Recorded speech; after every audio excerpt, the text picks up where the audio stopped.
Hello, everyone. Today is Wednesday, January the 3rd. I'm Ryan Hill. John Galantis. And you're listening to Clearview Today with Dr. Abadan Shah, the daily show that engages mind and heart for the gospel of Jesus Christ.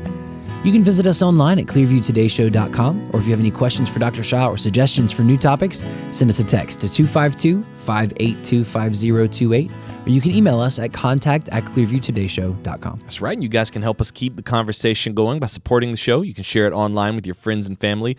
Leave us a good 5-star review on iTunes or Spotify, anywhere you get your podcasting content from. Absolutely nothing less than 5 stars. We're going to leave a link in the description, so you're free to do that. Ryan, welcome back, my friend. Thank you. It's good to be back. How was your Christmas vacay? It was wonderful. Got the chance nice. to go visit some family and hang out and eat way too much Christmas food. Oh, yeah. That's happens, man. But it's good to be back. It's good to be back in home. Well, it's good to have you back. I tell you what, why don't we do this? Why don't we give the people what they're waiting for? Why don't you read them the verse of the day? I would be happy to. The verse of the day today comes from Romans chapter 15, verse 12. And again, Isaiah says, "There shall be a root of Jesse, and he who shall rise to reign over the Gentiles, and him the Gentiles shall have hope." Guess what, Christians? That's you and me. That's us. We Gentiles. Yep. If you're not Jewish, You're a Gentile. That's how that works. That's how that works. yeah, but I didn't realize that was what Gentile meant. But listen, that's what it means. Is our hope is in Christ. The door has been opened up to us. The door of salvation. You know, it says somewhere else in the Bible, I think it's in Romans or Hebrews or something, that salvation was first of the Jews, but then of the Gentiles. Yeah. Which means we now have hope. We are grafted in to the family of God, which means we come in with a spirit of gratefulness. Yeah, and this is all the way back in, Romans is... Paul writing Romans here is quoting Isaiah, who said, "There shall be a root of Jesse, and he who shall rise to reign over the Gentiles, in him the Gentiles shall hope." That's like right. All the way back in the book of Isaiah. 800-something years before Christ. God's desire was always that all people would come to a saving knowledge. It's just that God was working through this chosen nation, through his chosen people. Yeah, it ain't that Jesus... what am I trying to say? Ministered to the Jewish people, and then they rejected, and he's like, okay, well, I'll show you. It was always in the plan of salvation. That was always God's desire, that people from all nations, every tribe, and every tongue would bow before the name of Jesus. You know, I didn't feel right doing the grapevine without you yesterday. And I appreciate that. I wanted to save it. We usually do grapevine on a Tuesday. We don't advertise it as a Tuesday thing, but we usually do our grapevine on a Tuesday. But I felt like I cannot grapevine without Ryan, so I appreciate ladies and gentlemen, welcome to the grapevine. Got some pharmacy drama. Some pharmacy, not the pharmacy. Talked on the phone with my mama. Oh, I said I about got the pharmacy drama. Well, tell us what's going on. I got 2 sick babies at the house. That's a gripe in and of itself. Yeah, I got one of them. The tot, we call him the tot. He's a 1-year-old. He has an ear infection. Hate that. So got to get. That's terrible. Got to get his. Got to get the antibiotics. Got to get his antibiotics. Got to get them. The other one just has a cold, just regular cold. Also hate that. Sick, yeah. 2 sick kids at the same time. So Ellie goes, "I need you to go to this unnamed pharmacy." I'm not going to mention their name because they're not going to be painted in a good light. Sure. I need you to go to this pharmacy and pick up Holden's prescription. Yeah. So I go in. As you do. 7:57. What time do they close?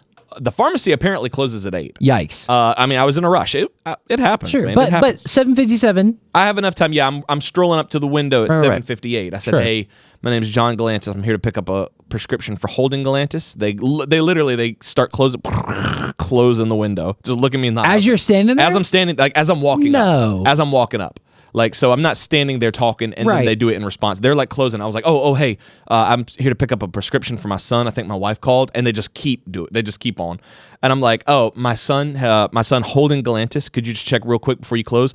They just keep closing it. Like, they 100% pretend that I'm not talking. And so they close it, and now my frustration's starting to come out because I'm already kind of rushing to get there before they close. And I was like, hey, could you just check really quick if my son's prescription is ready? I'm pretty sure it is because my wife called in and checked on it. They just keep shutting down, start counting the money. They just act like I'm not talking.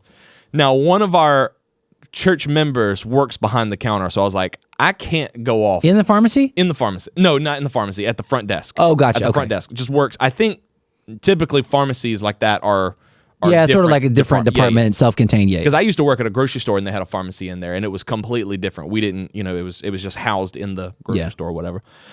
So I was like, I guess I'm not going to do anything. So then this woman comes in, and the pharmacists are like getting their little bags and their little coats and putting their stuff in, and she's really hot. I can tell she's like rushing. and she's asking him to do it, and I'm like tuning out. I'm like, you know what? I'm not even going to worry about what's going on there. I get my little over-the-counter Tylenol for children. I go get me a little bottle of water. I'm at the cash register, and I'm talking to this church member who's the cashier there, and this woman goes off. On the pharmacist. She goes off on the pharmacist. Oh my and I'm not going to gosh. say, obviously, what she said, because This isn't that kind of radio show. It will not be allowed on the radio. But, man, she went off.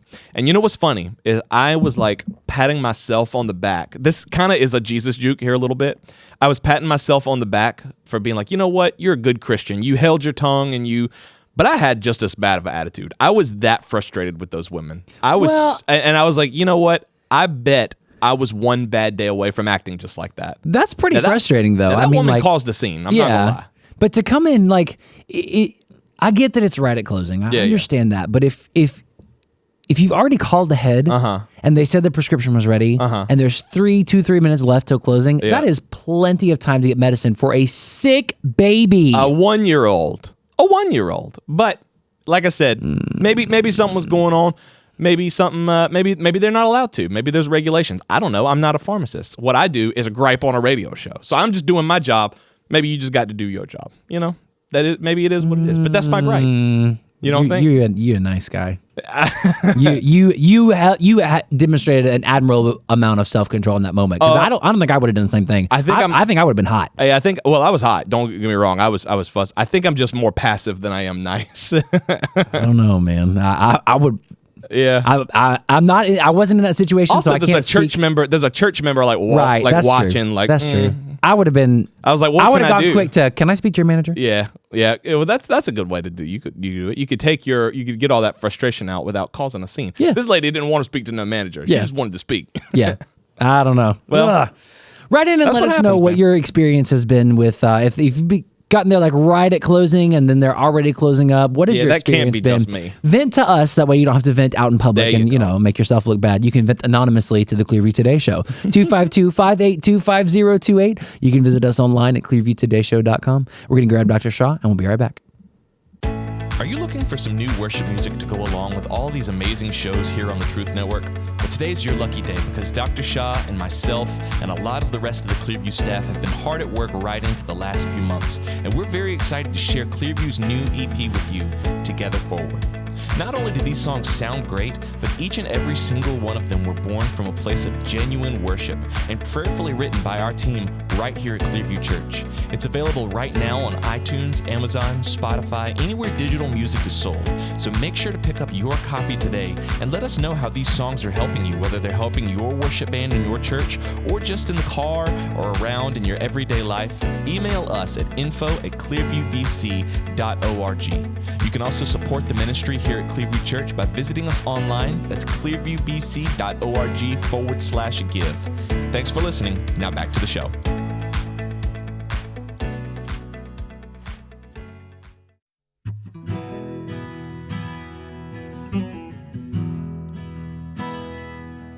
Welcome back to Clearview Today with Dr. Abadan Shah, the daily show that engages mind and heart for the gospel of Jesus Christ.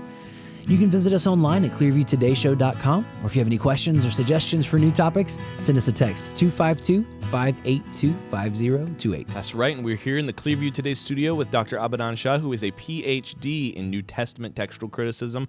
Dr. Shah had a rough night, man. Had the door closed right in my face. Yeah, well, went to fill out a prescription and just missed it. And I wanted to know, have you ever had that situation where you showed up just like a second too late, and they just didn't? I showed up in good time. They still shut the door on me. It was a restaurant. It was a restaurant. And were we with you? Yes, you were with us. Oh, I know exactly. Yeah. And so we went after a long day. There was a performance. I think it was a practice. Yeah, it was a dress rehearsal for one of our Christmas nights of worship. Big concerts. And so we were like, okay, guys, it's been a long day. Let's go grab something to eat. Then we can go on home. And then tomorrow is going to be a big day. We got a lot of things to take care of tomorrow all day. So let's go and sit down and eat. And we went to this one place that we really like, and we brag on it, and we take people there all the time. I mean, sometimes 2-3 times a week. Yeah. Yep. We went there, and it was not the owners or the main people there. It was somebody else. and the person's like, "Oh, we can't seat you." It's like, but it's like 45 minutes before closing. Right. And they're like, "Oh, well, something." And I was like, "Guys, let's just go." Yeah. And I walked away. And it happened one more time after that. More than once? Yeah, it happened more than once. Oh, my Same place? goodness. Same place. Oh no. So I didn't go back for like good 4, 5, 6 years. Yeah, that's that'll do it to you, Yeah, man. No, at least 4 years. That'll I do would it say 4 years, until I ran into the owner at some other place, and he and I were talking, and he said, "I haven't seen you in a while." I said, "Well, I hate to even tell you this, but this happened." I explained to him. He said, "I am so sorry. I am so sorry. I didn't know that. Would you tell me who that person is?" I said, "I don't want to do that because I don't want to get that person in trouble." Yeah. I said, "But at least you know now, so you can work on it." But anyways, yeah. Well, Ooh. think about this. Because of that experience, that business grew. Yeah. Oh, That yes. business grew. Yes, they did. Because I have noticed, because we've been back several times since, and I've noticed that the food is better. Oh, yeah. The service is great. Yep. And that because The person of is still there, that, that's true. but Yeah. That's true. it's going to be our little secret. That's just That's between right. us. That's just between you, me, and the Clearview Today. You know, we know, and you know that we know, and we know that you know that we know. That's right. But we're not going to do anything because we don't want anything bad to happen to anybody. That's and you know right. what that is? Personal growth. That's growth, and I love that. That's for right. me. That's right. I love And that. I love that for me. I love that for us. That's what we're talking about as we head into 2024. You know, we're 3 days in 2024. And our theme here at Clearview Today, first of all, great to be back with you guys today. Yes. Listen to the Yes, of listen to the course. episodes. They were wonderful. Miss being here, but glad to be back in the studio with you guys. Especially as we're talking about something as important as this, growth. You know, that's every year here at Clearview, we meet together as a team and we set a theme for ourselves, for our church, for the upcoming year. What is our focus going to be? What do we feel like God is calling us to do? And this year for us is about growth, is about progress. Absolutely. And for so many people, that is kind of the undergirding of their New Year's resolutions. So I want to grow as a person. I want to progress in my health journey or my wellness or my even walk with God. And so how do I do that? What are those initial steps? What does that look like? What does progress or growth look like for me as an individual? I remember thinking in my early 20s when I met you. I met Dr. Shah when I was 21, and I remember thinking that by the time your 20s, of course, are a time for growing. Yeah. But once you get to your 30s, once you're like 30, 31, 32, you're done growing. You're an adult. Now you're a full-fledged adult. And so now it's 30s to death. But it just does not. Grim outlook. No, what I mean is like 30s. No, I understand what you're you're the same person in your 30s as you are when you're an old person, you know. That category, 30s to death, just made me laugh. Yeah. Sure. So I want us to go to the Gospels, especially Gospel of Mark, chapter 2, because there's a situation that takes place in Jesus' ministry where we understand what it means to truly grow up or to know the time has come for us to grow up. That's right. And this is when the disciples of John and of the Pharisees were fasting. And they came to Jesus and said, "Why do the disciples of John and of the Pharisees fast, but your disciples do not fast?" What a tattletale. Not following the rules. Yeah, why are your disciples not as spiritual? And Jesus said to them, "Can the friends of the bridegroom fast while the bridegroom is with them? Got him. Got him. As long as they have the bridegroom with them, they cannot fast. But the days will come when the bridegroom will be taken away from them, and then they will fast in those days." I love that Jesus always has, not only always has an answer for them, but has the perfect answer. Yeah, has the right answer. He's like, yo, I'm here. Like, they're not fasting while I'm here. Right. I mean, if you have kids or grandkids 1 or 2 years of age, how do you react when they take their first step? Oh, yay! How about when they're 10 to 20 years of age and they still want you to clap for them every time they get up? Yikes. Now, He's unless like, where's my applause? Those are the ones that walk through the door and you're like, oh, here they come again. Yeah. Okay. unless there's some medical reason or whatever that is hampering their mental or emotional growth, we're not making light of that. It's not the same anymore. You do sort of see that in like younger kids though, because like like Holden, he's not taking his first steps yet, but he's close. Yeah. Yeah. And so he'll let go and kind of wobble, and then me and Ellie will be like, "Yay!" Yeah. And then Gavin, our 3-year-old son, he'll be like, "I want some of that." And he's like, like trying to, because he's like he wants that applause too for very basic stuff. Like, okay, bud, you're 3. What are you Like doing? that. Like, You're done. We gotta have you do like other things. Like, well, why don't you recite your verse? Yeah. Awana? Amen. Then you we're get some gonna applause. clap for you. That's right.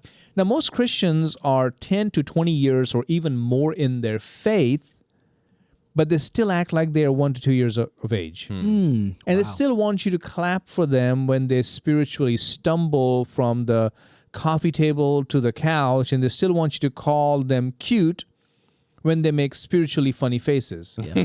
Oh, wow, look at that. Yeah. Oh, my goodness. That was so great. It's so Put good. an Instagram picture of them praying over the family meal, and it's like, Yeah. does my heart good? Likes and comments. Yeah. And in hearts. fact, they question your spiritual growth because you can walk without stumbling and have better control over your taste buds, right? Yeah. So here's the thing. We're going to see in this passage how the disciples of John and the Pharisees were shocked that Jesus was eating and drinking at Levi, Matthew, the tax collector, along with sinners instead of fasting and keeping all the Jewish laws of purification and separation like them. So they came and asked him, why do the disciples of John and the Pharisees fast, but your disciples are not? And Jesus' reply was, I would say, earth-shattering. Oh yeah. Yeah. So let's look at that reply Let's do it. because it can be divided into 3 parts. The first part is Jesus was telling them it's time to celebrate. Yeah. I feel like this is an immediate moment of being uncomfortable for many Christians. Just the idea of celebration and fun and in general Right. is like, we should be somber. We should be serious. We should be just kind of like, Yeah. Wasn't morose. that the whole point of fasting? Yeah. Was to be like mournful or like waiting? Yeah. Yeah. And that's what Jesus says. Can the friends of the bridegroom fast while the bridegroom is with them? As long as they have the bridegroom with them, they cannot fast because this is a time to rejoice. Yeah. Hello, Jesus is here, everybody. It's time to party. Before We're the having a coming good of time. Jesus, the Old Testament prophets and people were preparing themselves with mourning and fasting for the coming of the Messiah. There was no celebration. But now Jesus had come, all that had changed. Yeah, he's like, I'm the one that we've been waiting for. What are they fasting for? If they Yeah. were to fast today along with you, For what? Yeah, for what? What Yeah. are they waiting for? What are Exactly. they mourning over? That's right. So he uses that wedding analogy to help them understand, hey, this is the time to celebrate and not to mourn. It kind of reminds you of many churches and Christians don't get too excited. Right. You'll mess things up. Yeah. Just be quiet. Stay seated. Don't go anywhere because you might get locked up. Everybody talks in whispers. I even like to say they check their spiritual zippers, make sure everything is in place. Give yourself a spiritual XYZ real quick. Right. But what happens once the bride and the groom arrive and the wedding is over and the reception starts? Everybody's excited. Nobody's quiet, right? So what Jesus is saying is, I'm here. Let the party begin. Amen. I love that. I love that so much. Just the rejoicing in who Christ is and what he's come to do for us. You don't think about Jesus in that light very often. Yeah. But we ought to celebrate. I mean, Jesus right. is the whole reason for the celebration. Because we always think the celebration is coming way down the road. So we can't celebrate till we get to heaven. Yeah. Right. It's like Jesus wants us to enjoy him and life with him here on earth. Right. So the question for us is, do people see a spirit of celebration in us? It doesn't mean you have to like jump up and down and shout and scream and ha-ha and high-five and get on top of pews. No, I mean, you can if you want to. Cannonball into That's the baptistry. That cannonball. I've seen the videos on that. Yeah, me too. But I think it's a sense of joy and excitement. Yeah. Knowing that we are saved, knowing that God, we are reconciled to God through Jesus Christ, through his blood on the cross, through his atonement. And now we have a new purpose, new meaning in life. And we're going to go through junk in life. We're going to go through problems. We're going to have our own hang-ups time to time, but still we're looking for a great day that is coming. So celebration, excitement, joy are part of the Christian life. And what Jesus was also telling these people is that it's time to stop mixing the old with the new. That's true. So he says in verse 21, no one sews a piece of unshrunk cloth on an old garment, or else the new piece pulls away from the old and the tear is made worse. Yeah, always trying to go back to that old man, those old ways of thinking, old habits, old hang-ups. And here it's more about you cannot bring old laws and rituals and mix them with the new life that he has brought. True. So he uses that imagery from clothing, right? If you remember back in the 80s, they still had a lot of patches. And I remember growing up having to get those patches to put on pants because there was a tear. And then there was also a style thing. So this is before all the pre-shrunk stuff was made. And my grandmother knew how to sew, and she made sure that the patch had been soaked and would not shrink anymore. Because if she didn't do that, the patch would shrink and pull the pant cloth from all directions, and it would look pretty horrible. just not like very shrinking on itself. Not very stylish looking. I'm just imagining like an imploding star, but it's on a pair of jeans. Yeah, it's not a good look. Not a good look. All right. So what Jesus is saying is you cannot take the new life that you have now, that he brought to us, and stitch on the old way of life of Judaism, right? That's what Judaism is. Right. Old Testament is not Judaism. Judaism is what became because they did not accept Jesus Christ. That's a good point I'm so to make. glad that you said that because so many people get that wrong. Yeah. So many people think that it was Judaism and then it became Christianity. Yeah, people That's be not like, the case. take the Old Testament, take the New Testament, carve it up, put that away. What you're left with, that's Judaism. That's what the Jews did. No. That's because you're not accepting the New Testament. That's exactly right. Because you're not accepting the one who fulfilled the Old Testament. Yeah. So I hope it makes sense because it matters. There are Christians who get caught up in a lot of unnecessary distractions that have nothing to do with Christianity. They try to keep Old Testament dietary laws. As you know, I talk about that all the time. Don't do that. That's got nothing to do with New Testament Christianity. They get in all kinds of rituals and prayers, and they call God all kinds of Old Testament names. And I'm like, does that make it more spiritual? Right. What are you doing? Yeah. You're relying on something that may or may not have worked once in the past and trying to copy paste it here so that I don't have to actually grow and actually understand who God is in my life. That's what I was going to say.